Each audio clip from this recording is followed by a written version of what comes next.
ಬಲಭಾಗ ಪಿಂಗಳ ನಾಡಿ, ಎಡಭಾಗ ಎಡಾನಾಡಿ.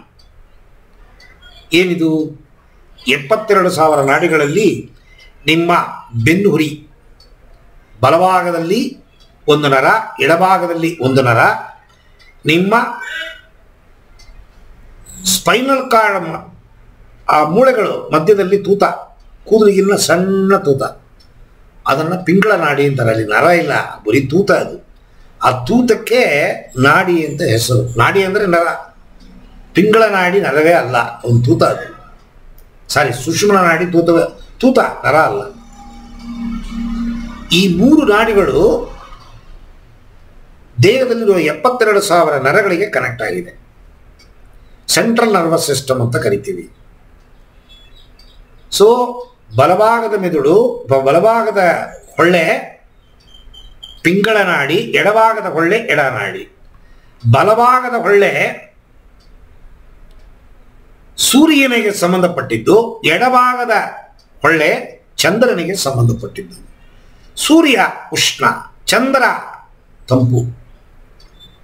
ಉಷ್ಣ ತಂಪು. ದೇಹದ ನಿಮ್ಮ ಟೆಂಪರೇಚರ್ ಕರೆಕ್ಟಾಗಿ ಮೈಂಟೈನ್ ಆಗಬೇಕು. ಎರಡೂ ಬೇಕು, ಬಿಸಿಯೂ ಬೇಕು, ತಂಪು ಬೇಕು.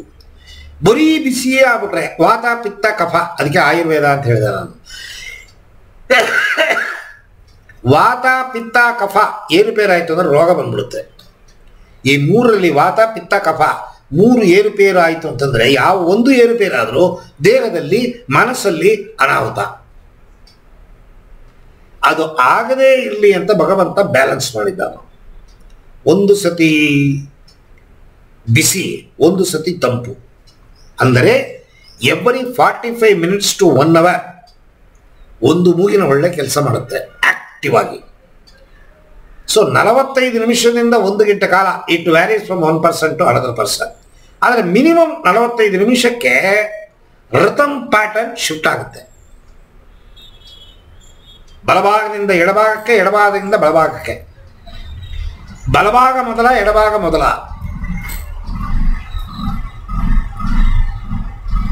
ಉಸಿರಾಟ ತಾಯಿನ ಹೊಟ್ಟೆ ಒಳಗಡೆ ಹುಟ್ಟುತ್ತಾ, ಸೃಷ್ಟಿ ಆಗತ್ತಾ? ತಾಯಿ ಹೊಟ್ಟೆಯಿಂದ ಹೊರಗಡೆ ಬಂದ ಮೇಲೆ ಸೃಷ್ಟಿ ಆಗತ್ತಾ?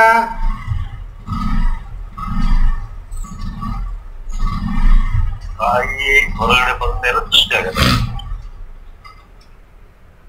ಹೃದಯದ ಬಡತ ಇರುತ್ತೆ ಒಳಗಿದ್ದಾಗ, ಗರ್ಭದ ಒಳಗಡೆ ಇದ್ದಾಗ ಹೃದಯದ ಬಡತ ಇರುತ್ತೆ, ಶ್ವಾಸ ನಡೆಯಲ್ಲ. ಆ ಶ್ವಾಸ ತಾಯಿ ಯೋನಿಯಿಂದ ಹೊರಗಡೆ ಬಂದಿದ ತಕ್ಷಣ ಕೆಲವು ಮಕ್ಕಳು ಹುಟ್ಟುವಾಗಲೇ ಉಸಿರಾಟದ ಜೊತೆಗೆ ಹುಟ್ಟುತ್ತೆ. ಕೆಲವು ಮಕ್ಕಳು ಹುಟ್ಟಿದ ಮೇಲೆ ಅದನ್ನು ಅಲ್ಲಾಡಿಸ್ತಾರೆ, ಉಸಿರು ಬರಲ್ಲ. ಹೊಡಿತಾರೆ, ಉಸಿರು ಬರಲ್ಲ. ಉಲ್ಕ್ತಾರೆ, ಉಸಿರು ಬರಲ್ಲ. ಹೇಗೋ ಒಂದು ಟೈಮಲ್ಲಿ ಉಸಿರಾಟ ಸ್ಟಾರ್ಟ್ ಆಗೋಗುತ್ತೆ. ಆ ಸ್ಟಾರ್ಟ್ ಆಗೋ ಟೈಮಲ್ಲಿ ಬಲಭಾಗದಿಂದ ಸ್ಟಾರ್ಟ್ ಆಗತ್ತಾ, ಎಡಭಾಗದಿಂದ ಸ್ಟಾರ್ಟ್ ಆಗತ್ತಾ ಲೆಕ್ಕ. ಬಲಭಾಗದಿಂದ ಸ್ಟಾರ್ಟ್ ಆದರೆ ಇಂತಿಂಥ ನಕ್ಷತ್ರಗಳು, ಎಡಭಾಗದಿಂದ ಸ್ಟಾರ್ಟ್ ಆದರೆ ಇಂತಿಂಥ ನಕ್ಷತ್ರಗಳು. ಆ ಗಡಿಗೆ, ಟೈಮು, ವೇಳೆ, ಅದಕ್ಕೆ ಇದು ಅಸ್ಟ್ರಾಲಜಿಗೆ ಸಂಬಂಧಪಟ್ಟಿದೆ. ಸ್ವರಯೋಗ ಅನ್ನೋದು ಅಸ್ಟ್ರಾಲಜಿ, ಇನ್ ಅಂಡ್ ಔಟ್.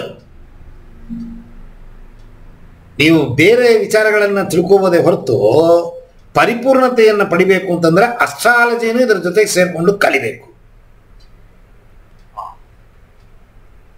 ಉಸಿರಾಟ ಯಾವಾಗ ಸೃಷ್ಟಿ ಆಯಿತು, ಅದು ಯಾವಾಗ ನಿಲ್ಲುತ್ತೆ ಅಂತ ಅನ್ನೋದು ಹುಟ್ಟುವಾಗಲೇ ನಿರ್ಣಯ ಆಗುತ್ತೆ. ನಿಮ್ಮ ಎಡ ಪಿಂಗಳ